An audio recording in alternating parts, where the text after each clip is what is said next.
Hello everyone, welcome back to Rise with Sonia, Punjab Property and the NRI Heart. How to avoid fraud, scams, and legal traps. In the last few episodes, we talked about the emotions behind property, how to invest smartly, and how to manage your property from abroad. Today, we're talking about something that every NRI needs to hear, clearly and honestly. Now I'm going to say something very directly. Most fraud doesn't happen because people are careless. It happens because they are trusting, but not verifying. And when you are living abroad, that trust becomes even more vulnerable. Over the past decade, I've seen cases that started very small and turned into very stressful situations. Things like property being sold without full knowledge, fake or incomplete documentation, misuse of power of attorney, land disputes that suddenly appear years later, or someone informally occupying the land and refusing to leave. And the hardest part, by the time the NRI finds out, the situation is already complicated. So today I want to give you clarity, not fear, because awareness is power. Let's start with the biggest risk,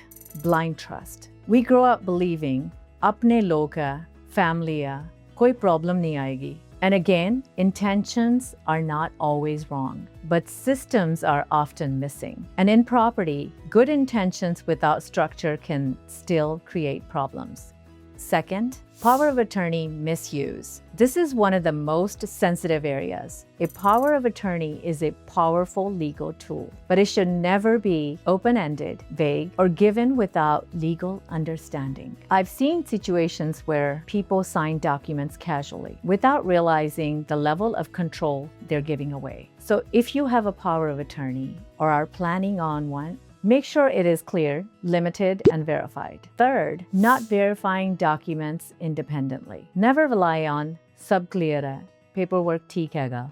Always get title verification, mutation check, registry confirmation, land status clarity. Because once a deal is done, fixing issues later is much harder. Fourth, cash deals and shortcuts. Sometimes people try to save money or make things faster, but in reality, shortcuts in property often lead to long-term problems. Always prioritize transparency over speed. And now let's talk about something important. Fraud doesn't always look like fraud in the beginning. It looks like comfort, convenience, or urgency. Bas jaldi sign kar deo, sab theek ho jayega, opportunity nikal jayegi. Whenever you feel rushed, pause, because the right deal will still be right tomorrow. And now, after dealing with Punjab property for over a decade, here's what I've learned. The safest NRI clients are not the smartest ones. They are the most structured ones. They verify everything, document everything, and don't rely on assumptions. And most importantly, they have the right guidance, someone who understands legal framework, ground reality, and how to protect their interests. Let me say this clearly. You don't have to live in Punjab to protect your property in Punjab, but you do need awareness, structure, and the right support system. Let me leave you with this. Fear doesn't protect you, clarity does. If you've been unsure, if you've been delaying decisions, or if something doesn't feel right, trust that instinct and get clarity. You don't have to figure it out all alone. Reach out, ask questions, because one clear conversation today can save you years of stress later. In the next episode, we're going to talk about something very powerful. How to turn your Punjab property into income instead of just holding it. Because property should not just sit, it should work for you. Until then, stay aware, stay protected, and keep rising. Thank you for listening.